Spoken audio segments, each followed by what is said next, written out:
Bonjour, je suis Jean-Michel Salin, chercheur en sciences de l'information au Collégium de Lyon et professeur à l'Université de Montréal. Je vous propose aujourd'hui de vous montrer la pertinence d'une théorie du document pour analyser la structuration du web. Je prendrai comme illustration trois des principales firmes du web du document, Apple, Google et Facebook. Pour commencer, qu'est-ce qu'un document? La question a souvent été posée sans réponse satisfaisante pour cet objet qui est pourtant omniprésent dans nos vies individuelles et aussi dans l'organisation de nos sociétés. Pour la plupart des textes réglementaires ou des normes, le document est un objet matériel ou électronique sur lequel est consignée une information. En anglais, on dira a record, un enregistrement. L'objet a une forme, l'information est un contenu, ce peut être un texte ou une image ou du son.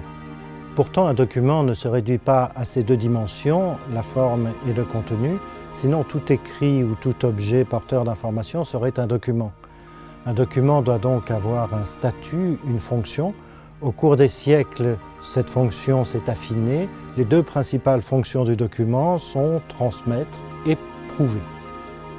La fonction du document est mémorielle. On enregistre une information sur un objet, certes, mais c'est pour pouvoir la transmettre ou s'y référer. Un collectif de chercheurs réunis sous le pseudonyme de Roger Pédoc a proposé récemment de représenter le document sous trois dimensions: la forme, le contenu ou le texte et le médium. Ce que l'on peut résumer par trois participes passés, le vu, le lu et le su. La première dimension du document est la forme, elle est anthropologique. Il s'agit du rapport de notre corps, de nos sens à l'objet document. Le document doit pouvoir être repéré, il doit pouvoir être vu. Nous sommes capables, par exemple, de dire que cela est un livre, car cette forme nous est familière, nous la connaissons depuis l'enfance. Nous sommes tout aussi capables de feuilleter ce livre. La seconde dimension du document est intellectuelle. Il s'agit du rapport de notre cerveau au contenu de ce livre. Nous sommes capables de décrypter ce qui est inscrit dans le livre car nous l'avons appris à l'école. Cette fois, le livre ne doit plus être simplement repéré par sa forme. Cette dimension met en avant la signification. Le livre doit pouvoir être compris et lu. La troisième dimension est sociale. Il s'agit du rapport du document à notre humanité, à la société, quelle que soit sa forme ou quel que soit son contenu. La transmission, dans le cas du livre, passe par l'acte de lecture. L'information mise en mémoire par l'auteur est assimilée par le lecteur. Et dans le cas général de la société, le livre se transmet, se partage. Il fait partie de notre mémoire collective. Cette dernière dimension insiste donc sur la fonction du document, la capacité de son contenu et de sa forme à dépasser la barrière de l'intime et du temps, sa capacité donc à être sue. Chacune de ces dimensions a sa propre logique et pourtant elles sont interdépendantes entre elles. Un document, pour être pertinent, doit intégrer chacune des dimensions et les coordonner entre elles. Ces trois dimensions du document, forme, texte et médium, fournissent une grille tout à fait pertinente pour analyser toute une série de situations documentaires, en particulier les stratégies des firmes qui ont investi le web documentaire et qui sont très marquées par leur culture propre. Attention, l'ensemble de ces dimensions est présente dans toutes les stratégies, mais chacune met l'accent sur l'une des dimensions qui correspond à ce qu'on appelle aujourd'hui son avantage concurrentiel. Apple réalise l'essentiel de ses profits par la vente de machines. Il met en avant le design. Par ailleurs, il verrouille la vente de contenu, la musique par l'iPod et bien d'autres documents aujourd'hui par l'iPhone ou l'iPad.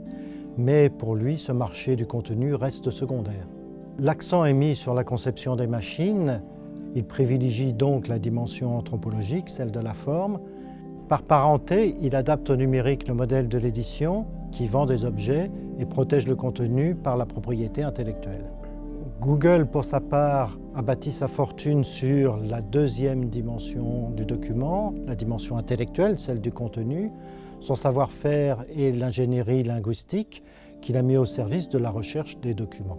Par la vente de mots-clés aux annonceurs, la firme de plus a réussi à le valoriser commercialement. Ici, la forme du document est secondaire. On le retrouve à partir d'une intense lecture industrielle pour reprendre la formule d'Alain Giffard. Google a, par parenté, ainsi réussi à commercialiser un espace qui se trouvait jusqu'ici hors marché, celui des bibliothèques, des archives et des institutions documentaires. Pour cela, il a adapté une technique connue des médias, la captation de l'attention des lecteurs pour la vendre aux annonceurs.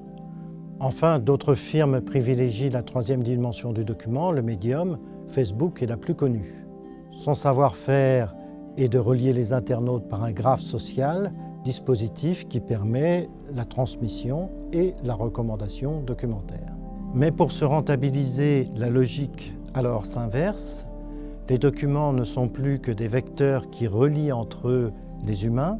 On pourrait presque dire, comme Olivier Arscheid, l'homme est un document comme un autre. En effet, les techniques documentaires sur le web indexent les individus, à la fois dans leur forme, dans leur identité, dans ce qu'ils sont, mais aussi dans leur contenu, dans leur comportement, dans ce qu'ils font.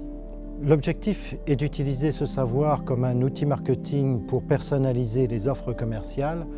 Reste que la valeur économique de cette stratégie n'est pas encore démontrée. On en perçoit les potentialités qui font rêver les uns et cauchemarder les autres. Certaines rentabilités pointent, mais il n'est pas sûr qu'à terme, l'homologie individu-document soit éthiquement supportable et économiquement rentable. Reste qu'en privilégiant trop une seule de ces dimensions, ces firmes sont prises dans une fuite en avant. Apple doit renouveler continuellement son parc de machines, Google ne rémunère pas le contenu qui pourtant le fait vivre, et Facebook confond son nombre d'abonnés et son nombre de clients. La théorie du document suggère, elle, que la solution se trouve dans la mise en cohérence des trois dimensions, le vu, le lu et le su. Une des tentatives les plus abouties est la mise au point des appareils mobiles 3G. On y retrouve la forme que l'on peut mettre dans sa poche, la possibilité de naviguer sur le web pour trouver le contenu, et enfin la relation par le carnet d'adresses ou le carnet de contacts qu'on a dans la machine. Ce pourrait être donc le néo-document du XXIe siècle, à condition bien sûr que les firmes renoncent à verrouiller les marchés à leur seul profit. Ainsi, cette théorie du document fournit une grille intéressante pour analyser les stratégies des principales firmes qui interviennent sur le web documentaire. Il m'aurait fallu plus de temps pour la développer, mais mon objectif était surtout de vous inciter à utiliser cette grille tridimensionnelle pour l'appliquer aux transformations du document numérique. Le numérique intervient fortement sur chacune des dimensions, le vu, le lu et le su. Les professions traditionnelles du document comme les bibliothécaires, les archivistes, les documentalistes s'en trouvent bouleversées. On parle même aujourd'hui d'architectes de l'information.